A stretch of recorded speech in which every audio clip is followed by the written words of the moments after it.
You're welcome to Lagos Agencies in Focus on the City of Lagos TV show on TV Nigeria. This is one platform that affords us the opportunity to make an intentional effort to confirm and affirm the level of progress made so far when it has to do with strategic agencies in Lagos. One global, very challenging and disturbing phenomenon is domestic and sexual violence. And of course, there is a need for a policing institution or an agency to curb these menace.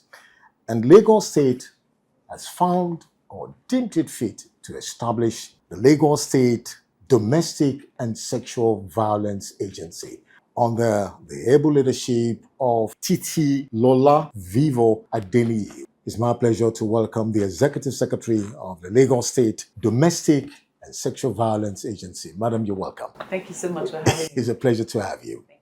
First and foremost, we did some little bit of research about your personality, but we will allow you to do the talking for us. So give us a brief but precise, private, and public professional experience and background information about yourself before attaining this position as the Executive Secretary of the agency.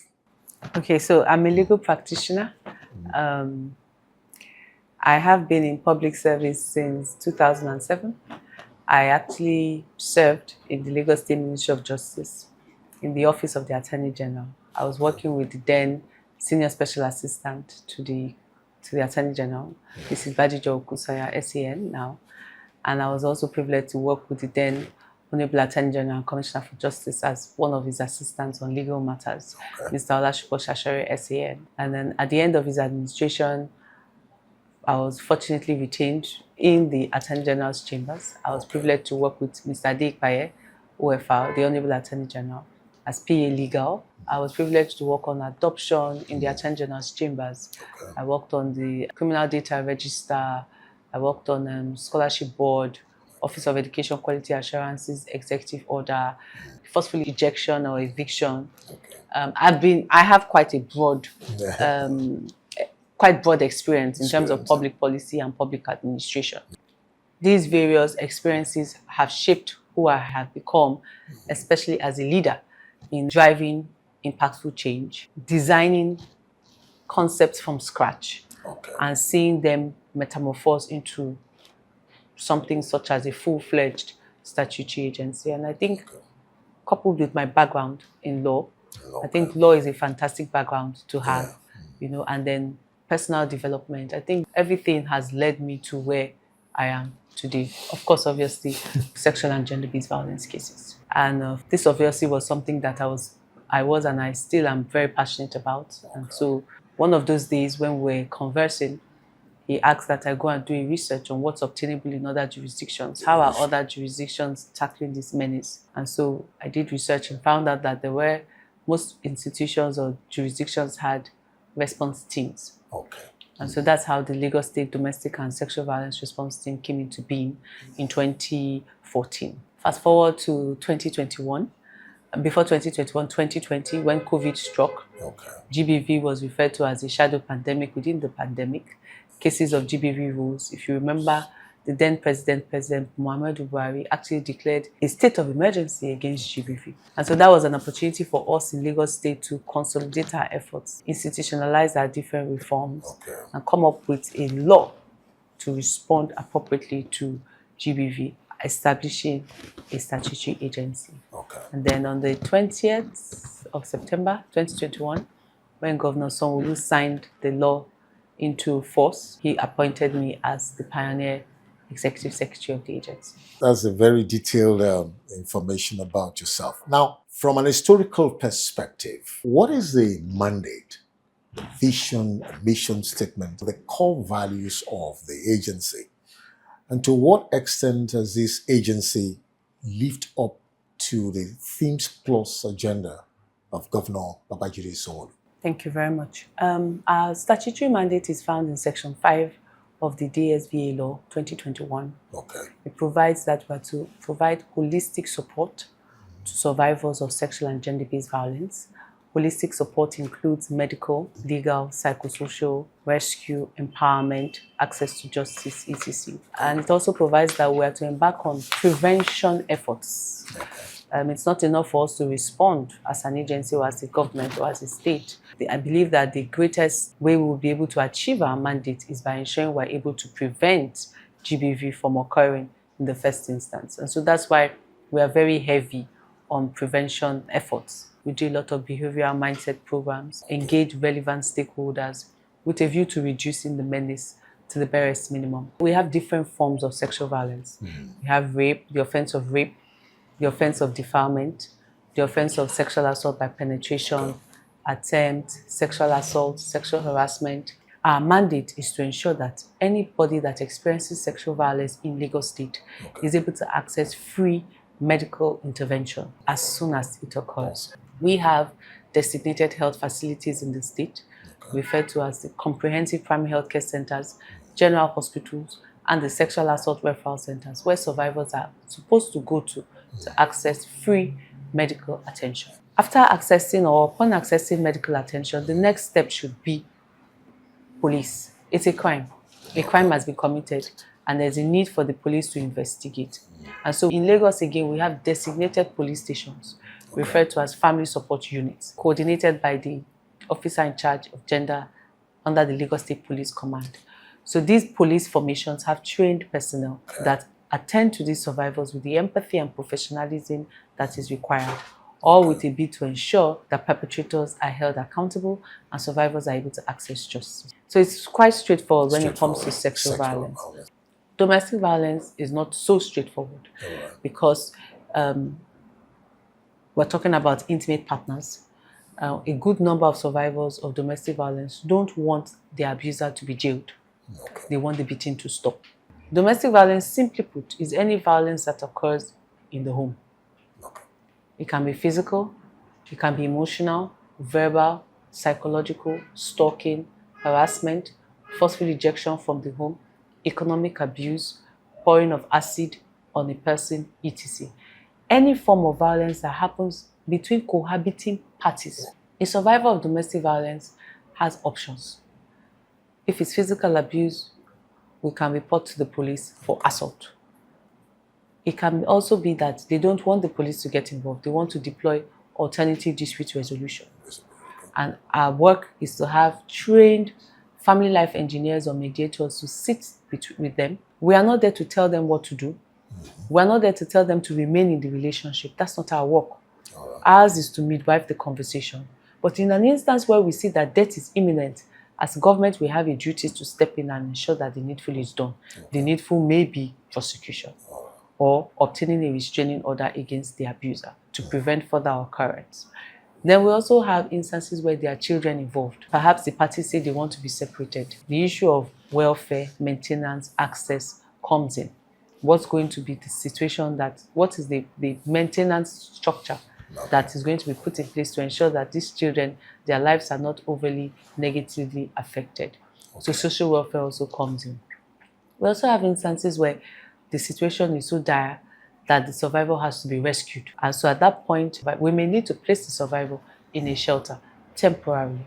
So Lagos State has a shelter for survivors, and we also have NGOs that we partner with that provide that service. We also know that a good number of survivors remain in abusive relationships because they are financially dependent on the abuser.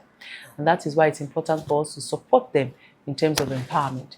Now, the state has various empowerment mechanisms, empowerment initiatives run by Ministry of Women Affairs and Poverty Alleviation, Lagos State Employment Trust Fund, Ministry of Wealth Creation, Office of Civic Engagement. So we try to ensure that these survivors are able to access that support. At DSV, we have a fund for high-risk survivors that they are able to access for relocation, accommodation, businesses. So the idea really is to ensure that survivors, once they break the culture of silence, they are exposed to the different options that exist that they can take advantage of, and they are supported end to end.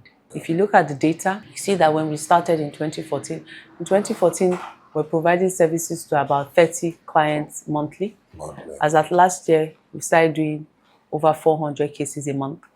We've seen a steady increase in formal and informal reporting of cases. Okay. We're also securing convictions. Last year, Lagos State government secured over 100 convictions, particularly on sexual violence-related cases, ranging from life imprisonment to 25 years, depending on the evidence adduced before the court. People are becoming more conversant and knowledgeable about what GBV is, and people are also seeing themselves as mandated reporters. We have neighbors, colleagues, friends, family members who are calling on behalf of somebody that they believe or suspect is experiencing violence. Hitherto, this was not happening.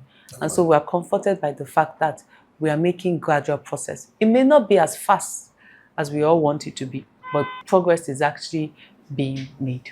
So GBV is actually cost-cutting. GBV is more than a women's issue. Okay. It's a health issue. It's a public health concern. It's an education problem. Okay. It's a security and governance issue. It's a gender problem. It's cost-cutting.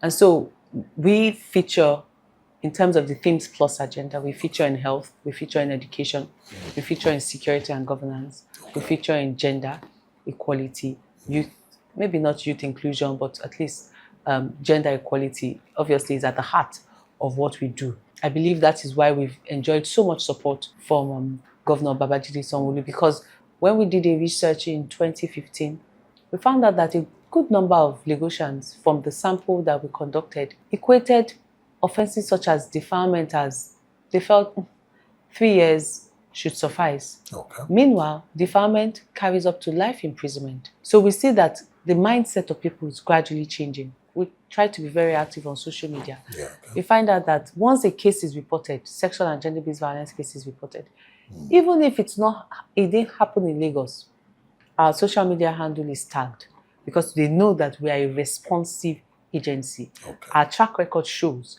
that we respond to cases. And I believe that we are bridging the trust deficit between government and the people. DSVA as a statutory agency is doing that. And I believe that's one of the greatest ways of ensuring we're able to achieve Mr. Governor's Themes Plus agenda. Fantastic. Well, in case you're just joining us, we'll be speaking with the Executive Secretary of the Lagos State Domestic and Sexual Violence Agency under the able leadership of the Executive Secretary, Titilola Vivo Adeniyi. So far, it's been quite expository, letting us know to the extent the agency have been able to create the desired impact.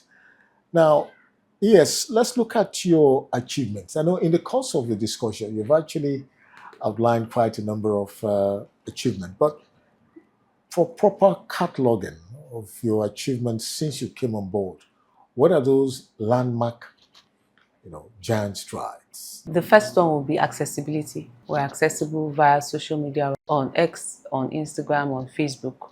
We also have an account on LinkedIn, TikTok at Lagos DSVA. And we have a very, very vibrant and engaging website. It's very, very rich. And I encourage people to go on it, lagosdsva.org. So we are accessible. We need to be accessible because the people we're dealing with normally will not want to report. So we have to find ways to reach them.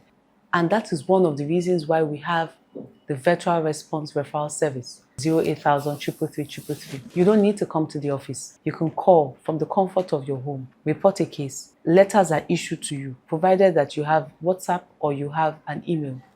We send to you and you go to the place where we are referring you to. So it's not until you come in to head office in Alausa before you are able to access help. We are bringing justice or support to the people.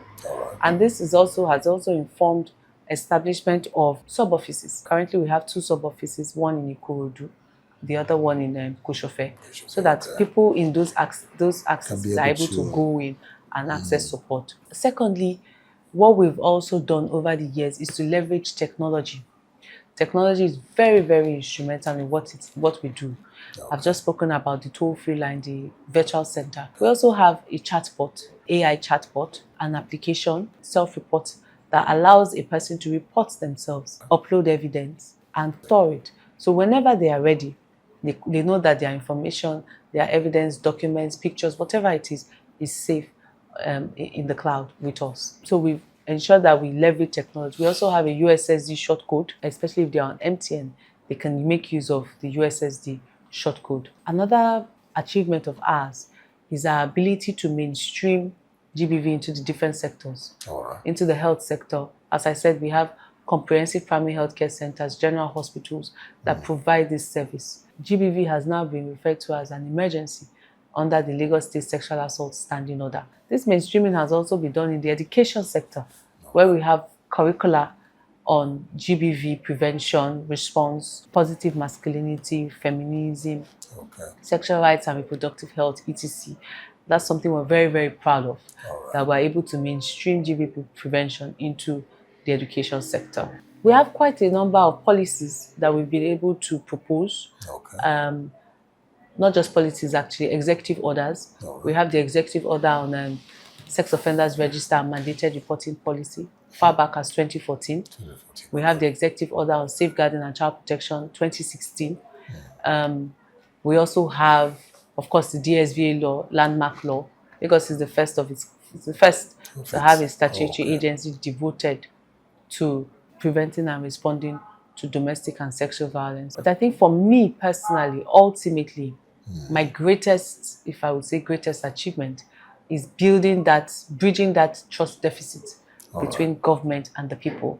Because for so long, people don't trust government. People don't believe that you have a number, we'll call it to work. People believe that, oh, by 3 o'clock, government has closed. But I make bold to say that we work Monday to Sunday. Fantastic. This office is open Monday to Saturday.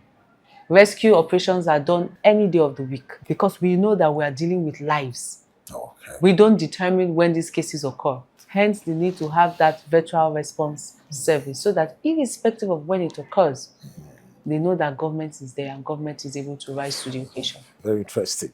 Let's look at your strategic partners. We know you have collaborators, partners, stakeholders. So what is the level of the nature of synergy between your agency and your partners, collaborators, and stakeholders? GBV requires a multidisciplinary approach. Because it is multifaceted. So there's no one agency that can provide all the services that survivors require. And I think that one of our advantages is the fact that we started off as a response team. So that really helped us. So on the response team, we had top-level representatives of the various MDAs and other stakeholders. The police was on the team, judiciary was on the team, health, education, women affairs, justice, the media was also on the team. Anybody that provides one service on the other, NGOs also were on the team. So that helped us in setting a solid background. And then, of course, over the years, we were privileged to work with foreign donors, the likes of ROLAC, International IDEA, Ford Foundation, UN Women, UNFPA, but those were a bit of on an ad hoc basis. The point is, we are all working together as a team because survivors require different services. So we must continue to strengthen our relationship. So it's a very robust. It is a robust ecosystem because these different MDAs and institutions play one role or the other, in ensuring that survivors are able to access holistic support and perpetrators are held accountable. Very key is your monitoring mechanism approach. Can you let us know what's the approach you've adopted and what's the progress made so far?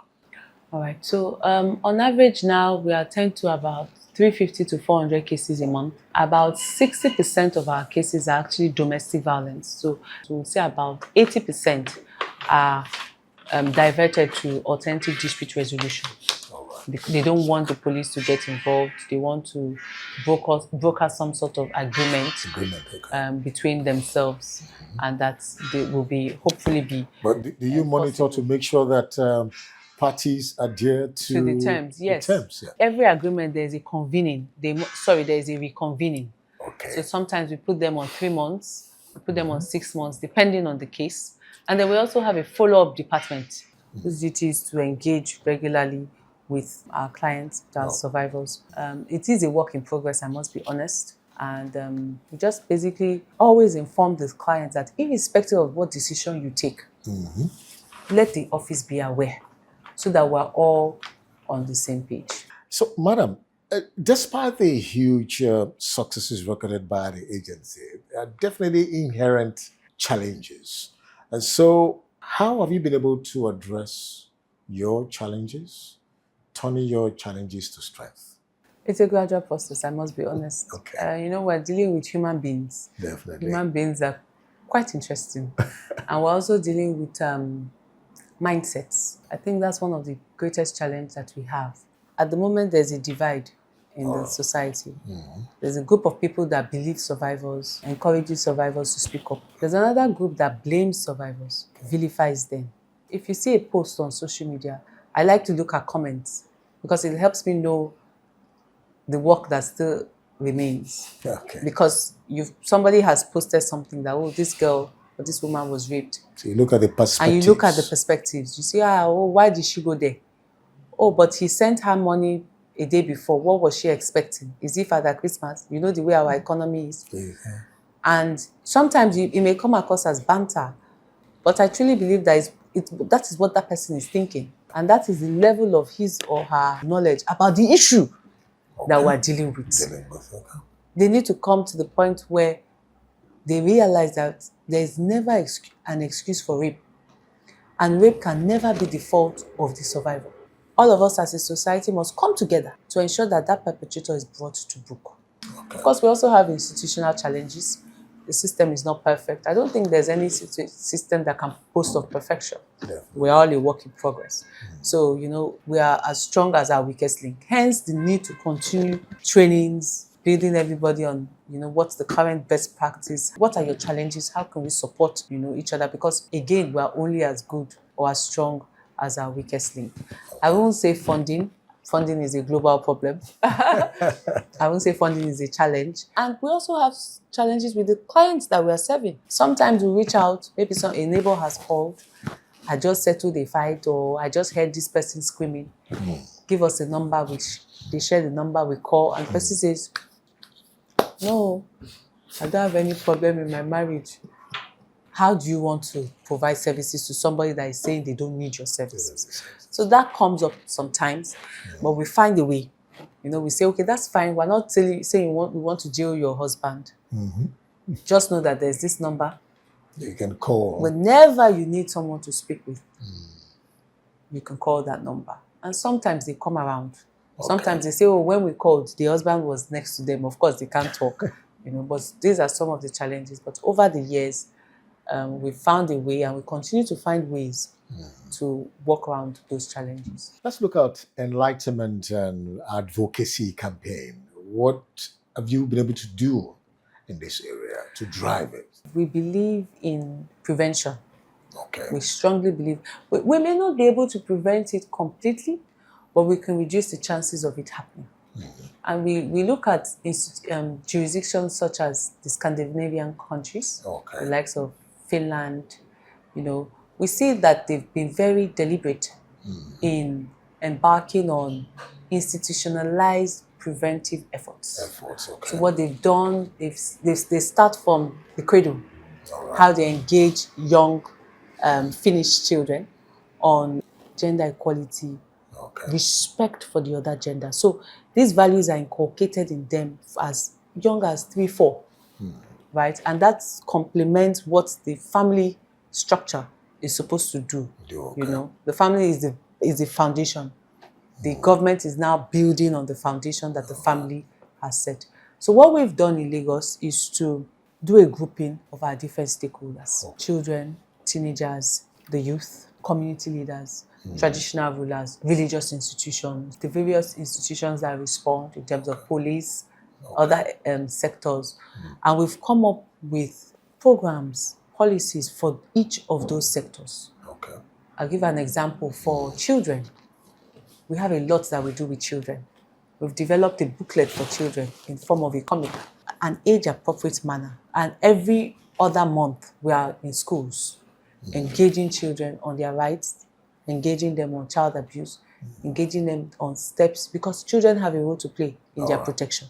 Okay. And so we do that. We also have things that we do for men, because we don't always look at men as just the abusers.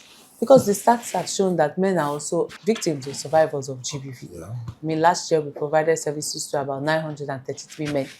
And so we know that, patriarchy is also one of the leading reasons why we don't have men coming forward.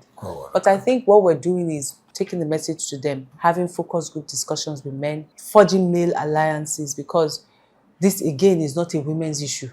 Men have a role to play as well if we are going to, win this war against GBV. So we have different things we do with men. We have different things we do with boys. For boys, we have the King's Club initiative as far back as 2018, where we engage boys using the curriculum that we've developed on promoting positive masculinity, etc. And we have about over 6,000 boys now inducted into the King's Club across the 6 education districts. We partner with traditional rulers, our custodians of culture. They have a huge role to play. We partner with the religious institutions. Recently, we developed an online course for religious marriage counselors, and that has been positively accepted by the 2 major faiths. So we do quite a lot. Let's look at your human capacity development approach. Looking at the Achillean task before the agency, how is your human capacity development program for your workforce? It's a priority for us, and we're very grateful as well that this is acknowledged across the state.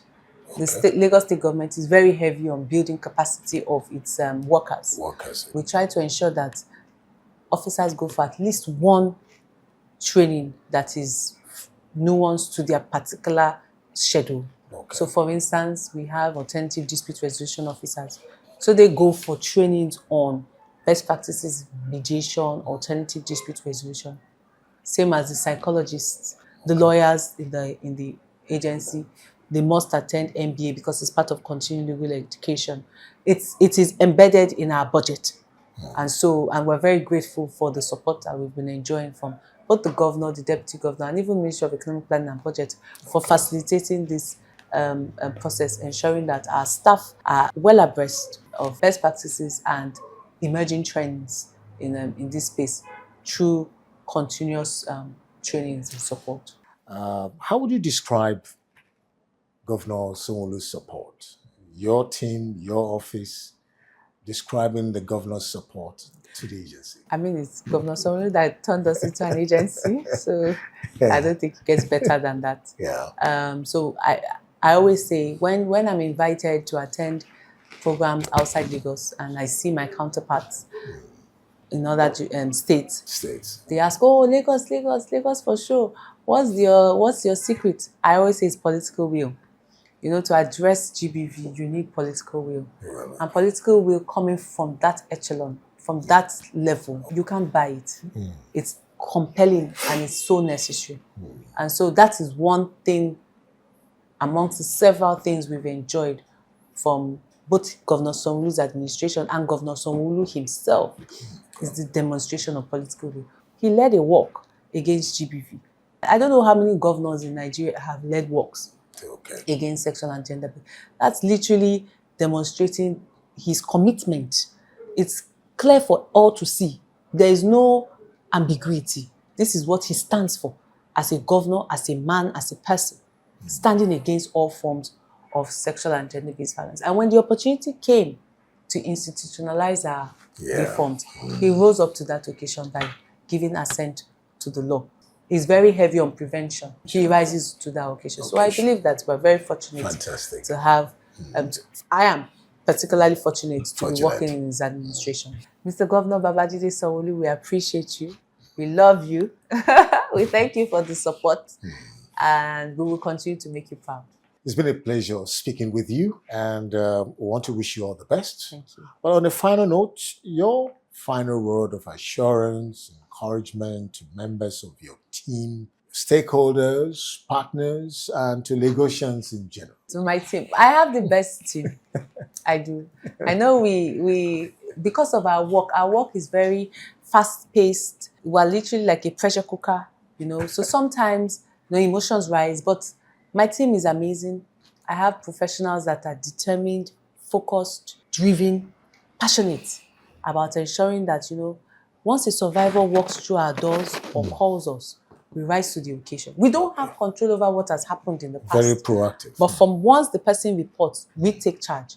And I want to give a major shout out to the engine room of, I'm the face, I'm the head, but I mean, I have an army very solid of generals, team. you know, by my side and behind me. So shout out to my team and just to encourage them to continue to do more. Lagos appreciates them. Yeah. Truly, Lagos state government, Lagos as a people, we appreciate each and every one of them. To our stakeholders, you know, we can't do this without you. We are dependent on each other. We will continue to build and strengthen our relationship with our various stakeholders. And if there's a survivor that is watching, you're experiencing violence or you have experienced violence, we want you to know that it's not your fault. We are not to blame. We encourage you to please speak up and speak out. You can reach out to us on our toll-free line, 08000 333 333. You can also send us a message via social media at Lagos DSVA. You can walk into our office in Novel House, Central Business District. The most important thing is we want you to know that you have options and we are here for you. We believe you. You are not alone. And if there's any perpetrator that is watching, we want you to know that Lagos State Government has declared zero tolerance against all forms of sexual and gender-based violence. If you do the crime, you will do the time. Titilola Vivo Adeni, thank you very much for speaking with us. Thank you for having me. The Executive Secretary of the Lagos State Domestic and Sexual Violence Agency has been quite well informed, well detailed, giving us statistical data, efforts, initiative, challenges of this agency to create a better environment, a safe and secure environment, both for victims and the survivors. So don't fail to call on the agency when the need arises. As the usual saying, when you see something, say something. You say something. Thank you very much, Madam, for coming. And that's it on the Lagos Agencies in Focus on the City of Lagos TV show on TV Nigeria. Thanks for watching.